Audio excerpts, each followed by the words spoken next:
energy needs are growing every day, while the use of traditional energy sources based on fossil fuels has been increasing from year to year. But ironically, countries that are able to produce clean energy and have renewable energy sources are those facing higher energy needs and most dependent on fossil fuels. Our African sub-region is one such example. The ECOWAS region has one of the lowest rates of access to modern energy services. Access to modern energy services in the region is only about 20%.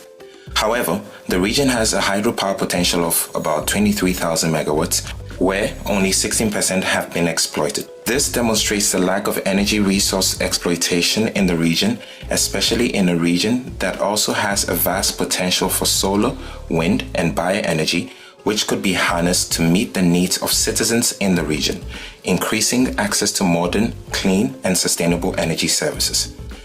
Currently, over 60% of the energy capacity consumed by the community is generated using fossil fuels. The recent and steady rise in oil prices showed the potential dangers of such resources with devastating consequences for the region's economy. In 5 of the 15 ECOWAS countries, one can produce a total of 23,000 megawatts of hydroelectric power. But only 16% of this potential is tapped. If fully exploited, all this potential could serve as the engine for developing economic activities, providing basic social services, and fighting widespread poverty. Renewable energy is cheaper and the raw material is available locally. It can be water or biomass, wood chips, waste, or rice husk. One can get energy with locally available raw materials, saving a lot of money in imports of diesel, kerosene, or any other fossil fuel from abroad. In November 2009, the ECOWAS officially established ECREEE as a specialized ECOWAS agency. Its mission is to improve energy security, increase access to affordable and reliable modern energy services, and support the region's economic and social development in a healthy environment with a view to promote and use renewable energy and energy-efficient technologies in ECOWAS member states. We are pleased to present the results of some of the EREF projects, that is the ECOWAS Renewable Energy Facility projects implemented by ECREEE over the period since 2012. In line with our mandate at ECREEE to develop renewable energy and energy efficiency markets in the West African region, we came up with the ECOWAS Renewable Energy Facility with the objective to support small and medium-scale renewable energy projects in rural and peri-urban communities. This EREF facility, which was launched in 2012, saw to the development of 40 small-scale rural-based renewable energy projects. The second ECOWAS Renewable Energy Facility, that the EREF2, launched in 2014, saw to the uptake and support for 10 rural clean mini-grids in ECOWAS member states. These mini-grids are basically based in rural communities and they are all under implementation right now. So, ladies and gentlemen, let's take a look at some of the projects implemented through the ECOWAS Renewable Energy Facility and managed by ECREEE in the West African region.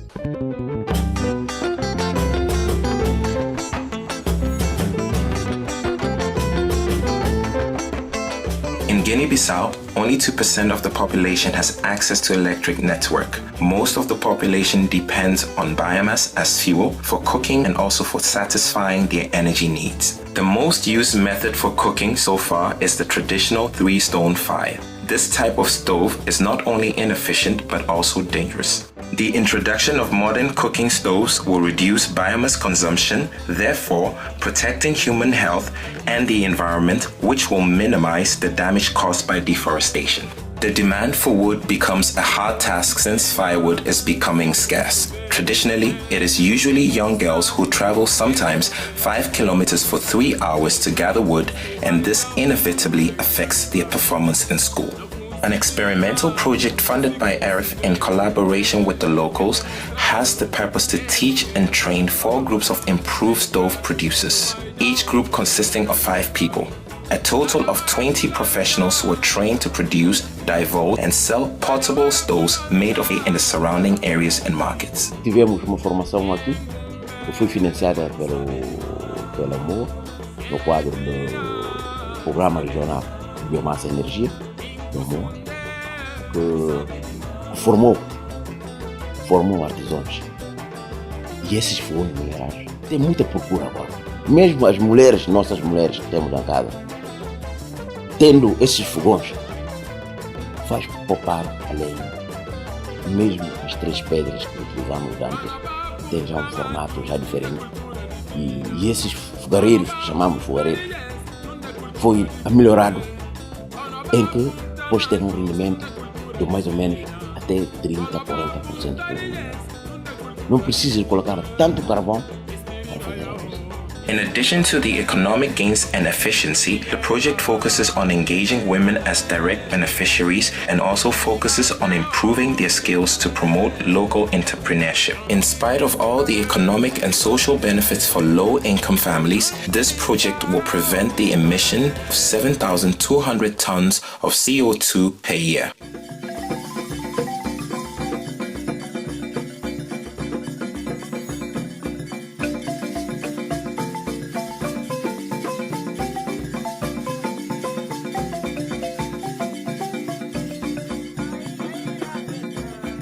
In the peripheral areas of Ouagadougou, there are more than 500 local beer factories which are traditionally known as dolo.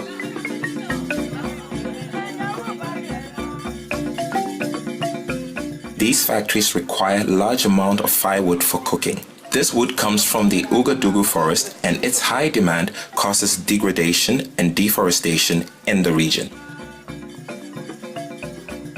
Ce projet a été bénéfique parce que les conditions de travail ont beaucoup diminué.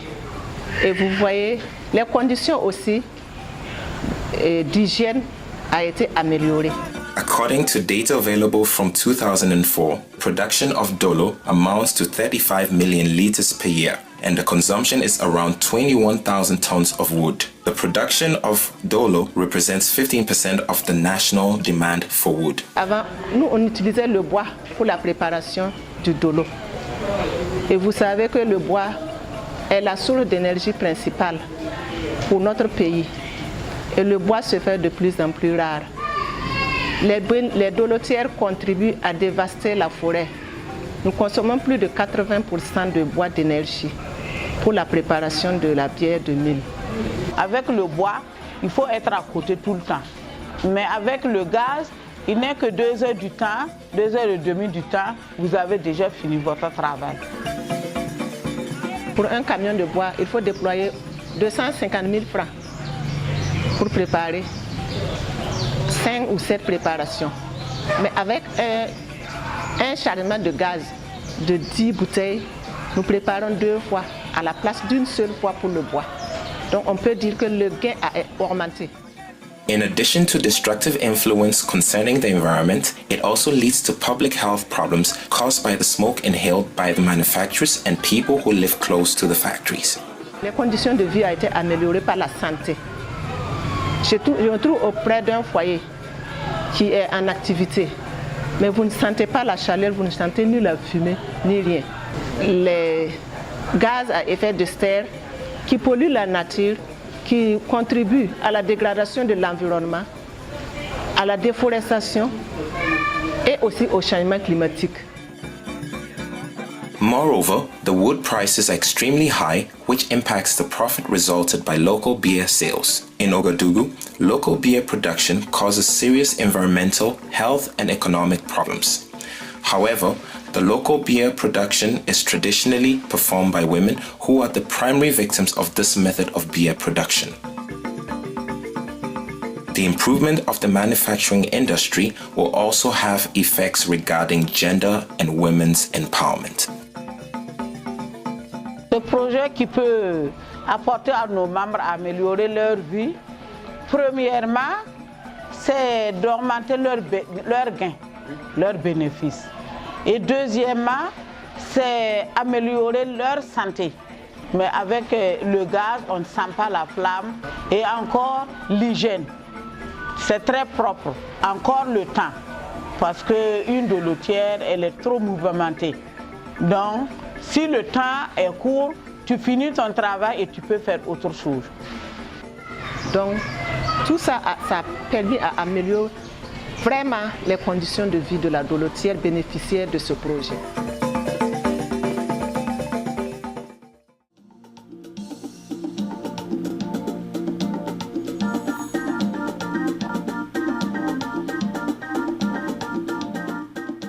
The purpose of the project is to bring electricity and water through a hydraulic pump leading to an NGO infrastructure located on the Bolubi farm. This NGO serves as an institution which hosts and assists girls in precarious situations. Normally, they are young pregnant girls who live on the streets. The NGO has programs that help these girls to reunite with their families and also to reintegrate them into society.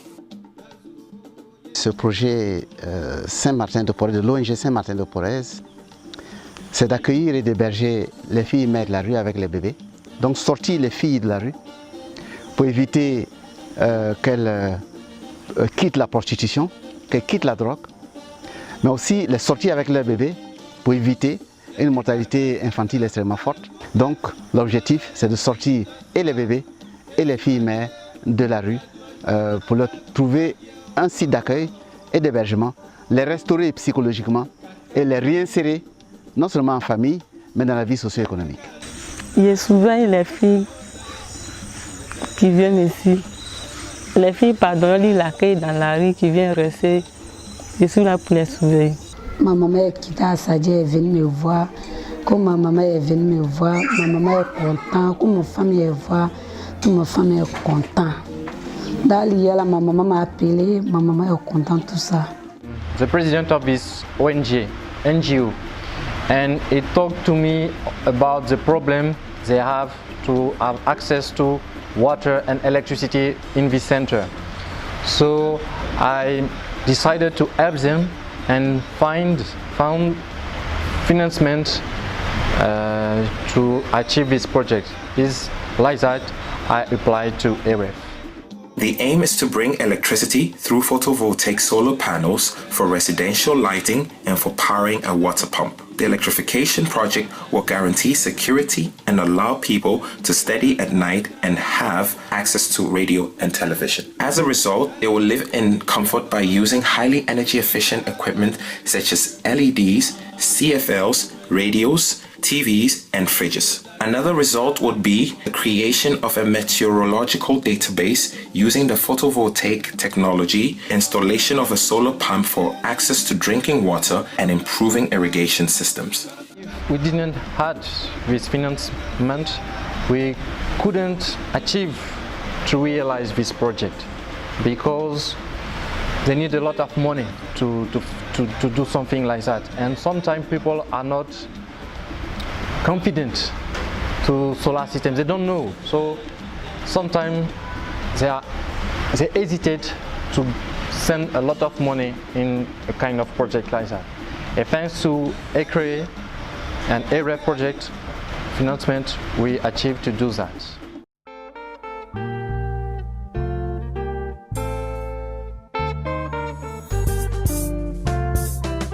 In Benin, most people located in rural areas have no access to modern energy, including electricity, in spite of the relatively large renewable energy potential available.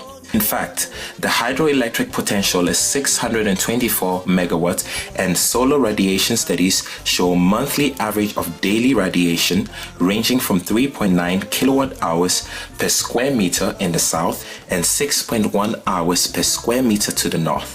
The solar energy capacity is about 7 hours a day. The import of energy consumed is almost 87.4%, but only 12.6% is from national production.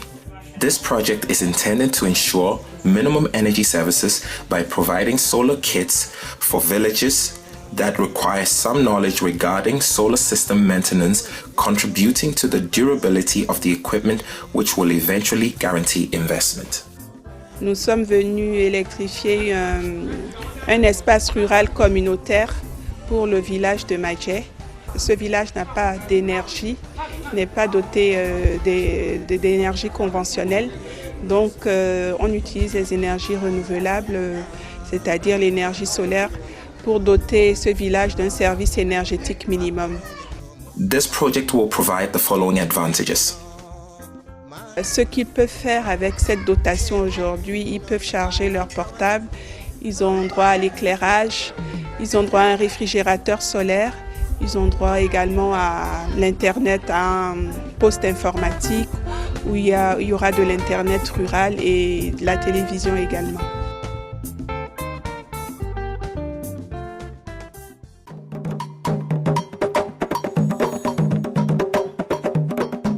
Ghana is an energy importer because the current level of energy production is insufficient and the level of electrification is 54%. The aim of the project is to provide clean energy, which will help government's development goals of the country by giving priority to enlarge access to education, health, and to expand economic opportunities, therefore improving living conditions. In addition, the plan prioritizes the new technology to support shared economic growth. The interaction I have personally have with Atlas Business and Energy Systems and the training they have gone through them has greatly enhanced my knowledge of solar voltaic systems. It has actually helped me to help the people, the chief of Finsu Masi Nana Brobe Poitin, to decide on putting accommodation that is being built for teachers in the village of Finsu Masi on solar energy.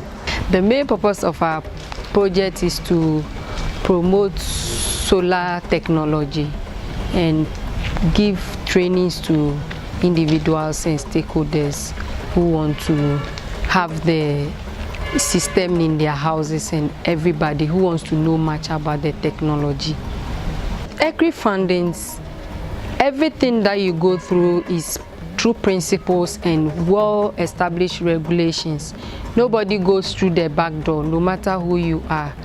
We have done so many fundings that even when you do not even win or have a portion of whatever you applied for, you are not giving the feedback as to what happened, or so that the next time when you want to go into it, you know.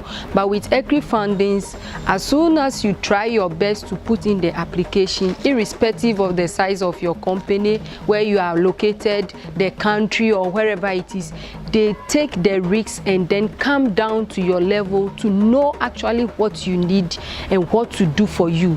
That always motivates us to come to ECREEE and then seek for fundings. I had the opportunity to come to our base through ECREEE solar energy projects. I should say that it was a very nice project though, and it was okay. I really benefited a lot from the project. The major changes is when even it is light off in the night, still I have light, so my children can study in the night, not with lantern or anything else, but with light. Even in the typical village in Ghana, our villages, they should have it and use it. It is very good. Those who use the system are teachers. We have also given them some orientation on how to use the system. And it is our hope that being teachers, they will be able to educate other people in the community who would also see the benefits of going solar. Solar PV system in its own way has brought a lot of change and an increase in the market, and also open a job field for the country and me personally, because I entered into the field of renewable energy and solar, and it has been able to sell for me as a young entrepreneur in the field of job. And also the project and the solar itself is helping the community, because though its initial installation is a little expensive, but the benefits and the noise and the pollution and the environmental friendly, we will say it's the best as to compare to the other alternative energy we were using, like the generator when there is a power outage. With individuals who have studied electrical and electronic engineering and have backgrounds in house wiring, what we do for them is that we educate them on how to do the sizing, how to profile a home, how to do estimations for individuals, how the solar energy system is calculated, the number of panels, the batteries, the inverters, and the type of package you have to design for a client, which in our own area we found out that is very important, because individuals who finish school, apart from technical work like repairers, television, TV and all those things, they don't have any basic or concrete job they will say they have to do. But with this solar energy technology or training that we have implemented, it helps them as an individual to be able to get your own entrepreneurial skills, which serves as a job for the individual. You cannot complete school and be in the house waiting for the government to give you job or anything. When you take part in this training, it helps you as an individual to be able to go out there as a marketer, as an installer, as a consultant. Even meeting people, talking to them about the technology helps in education. So every individual, student, everybody is supposed to take part in the solar energy training technology to help us in the business.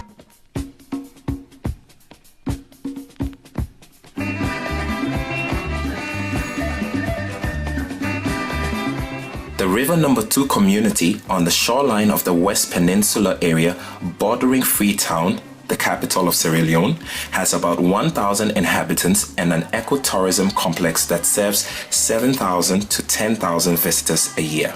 Like other locations in West Africa, one of the main obstacles to development is the lack of steady and reliable electricity supply. Like other locations in West Africa, one of the main obstacles to development is the lack of steady and reliable electricity supply. This applies to both small livelihood activities and more advanced concepts such as fish processing and ecotourism, which are the two dominant livelihood options.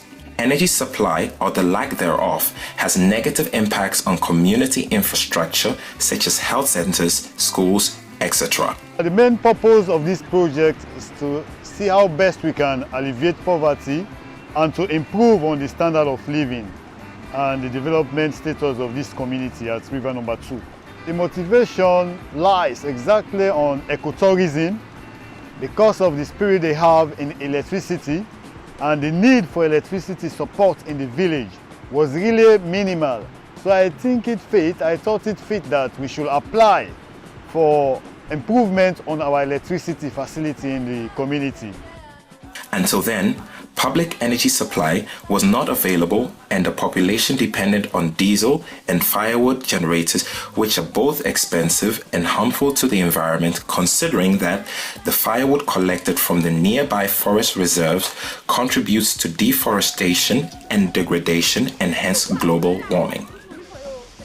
So in terms of the environment, we realize now that the environment we are living can give us energy, at the same time give us water.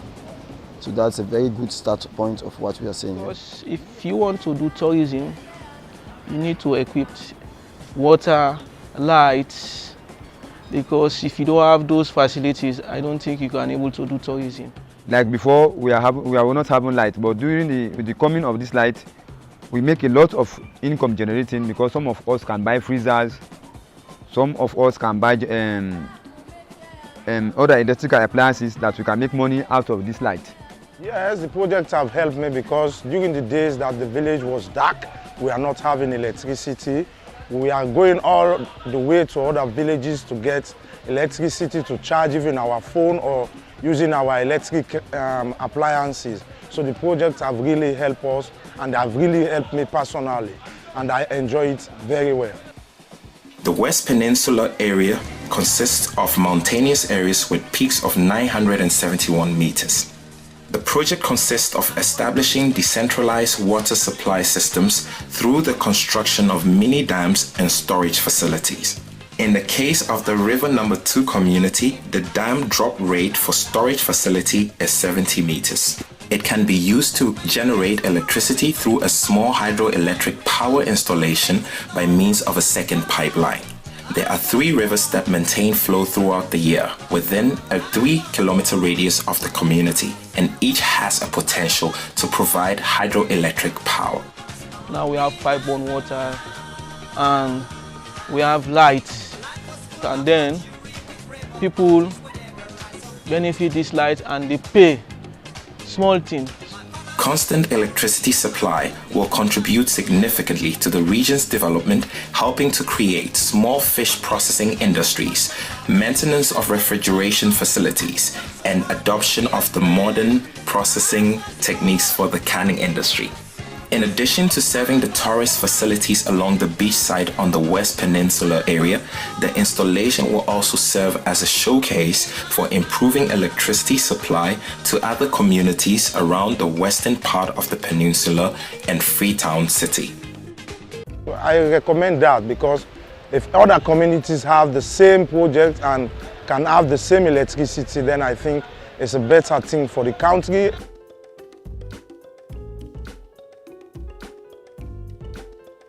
Through these projects, we have demonstrated our commitment to support renewable energy development in the ECOWAS region. The EREF projects have seen support to 50 small and medium-scale renewable energy projects in rural and peri-urban communities in the West African region. The investment, that is our co-financing for this facility, for the 50 projects, is in a total of 2.8 million euro. Over the period from 2012 to today. We are preparing to launch the 3rd call of the EREF, which will see to the development of at least 15 clean mini-grids in rural communities in the ECOWAS region. This means that for this round, we'll have at least 1 mini-grid project in every country of the ECOWAS region until at the end of 2016. If we are able to make energy not only available, but also available in an affordable and sustainable manner, then we will be able to improve the economy and people's lives. And one of the Centre's commitments is undoubtedly to promote and support projects and actions aimed at a substantial increase and massive penetration of renewable energy in the region. 10 years ago, the energy issue was not at the forefront of international debate. Today, we can see that it is much more common. The energy issue is at the center of our real concerns. The Millennium Development Goals do not necessarily establish energy as a goal, but we all know that in order to reach most of the Millennium Development Goals, we must take into account the energy issue. It is extremely important to move forward to show that it is possible, both nationally and internationally, to create the conditions to move towards an international energy approach.